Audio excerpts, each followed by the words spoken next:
Greetings, Joe Dwyer here, and welcome back to the third and final session of What We Reflect.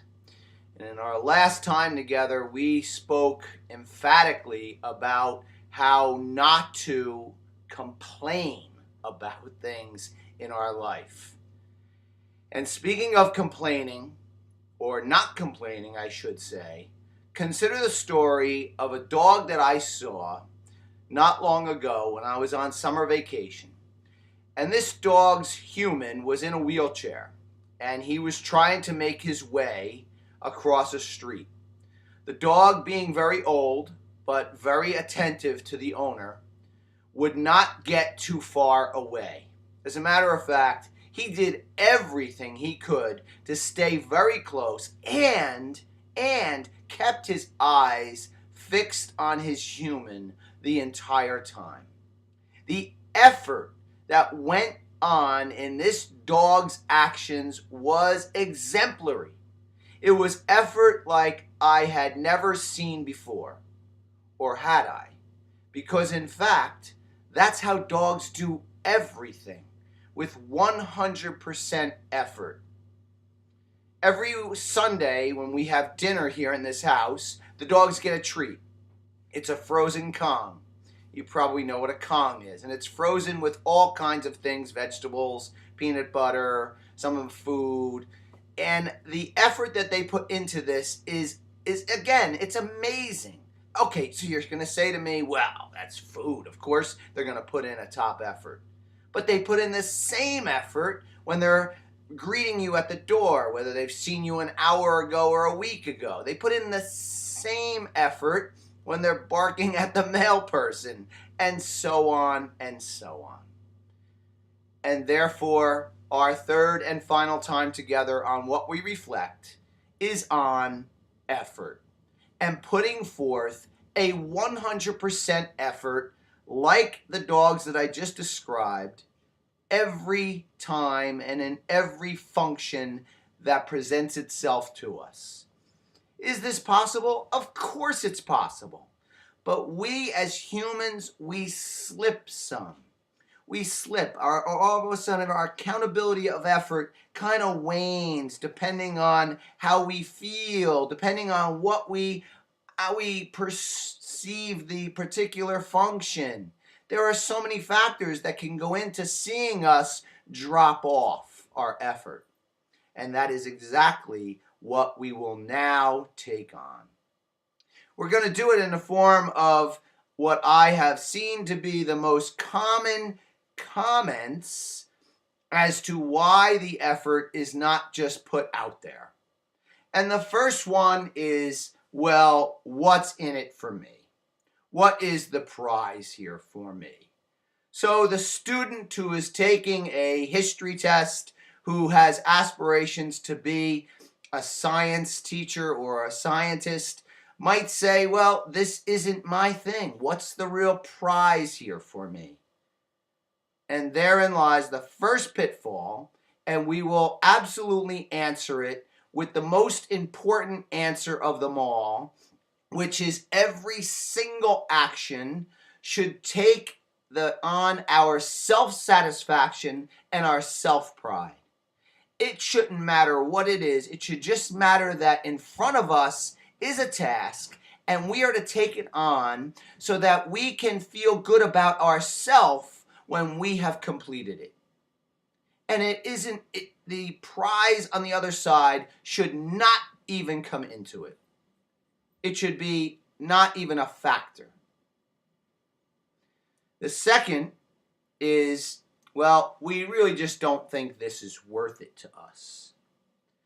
We really don't think it's worth it to us. And this is a common one as well. And I've done it. In my college days, I worked tirelessly as somebody who worked in construction.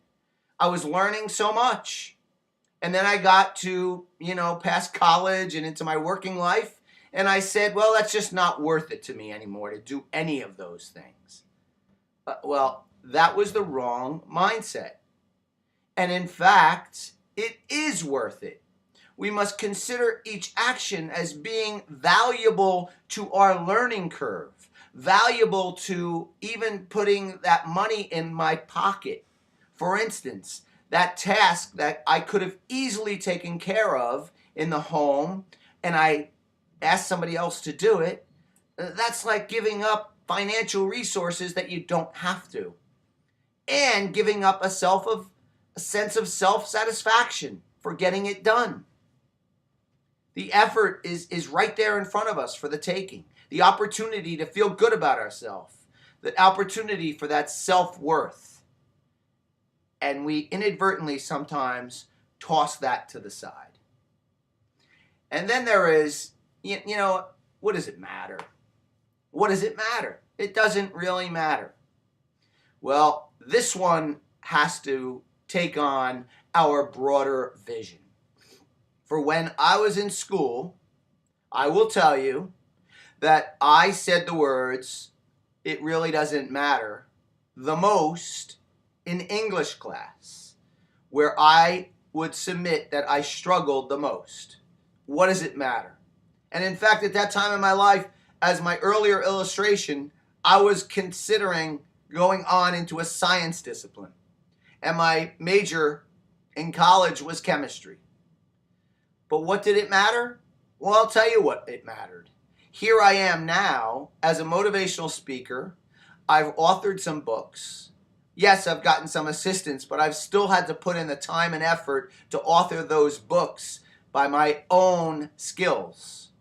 What does it matter should not only take on what is in front of us at this very moment. It should take on a broader vision of what could be in front of us in our life. And that's why it matters.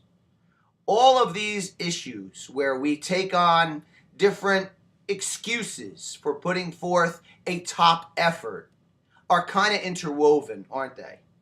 And that is no accident.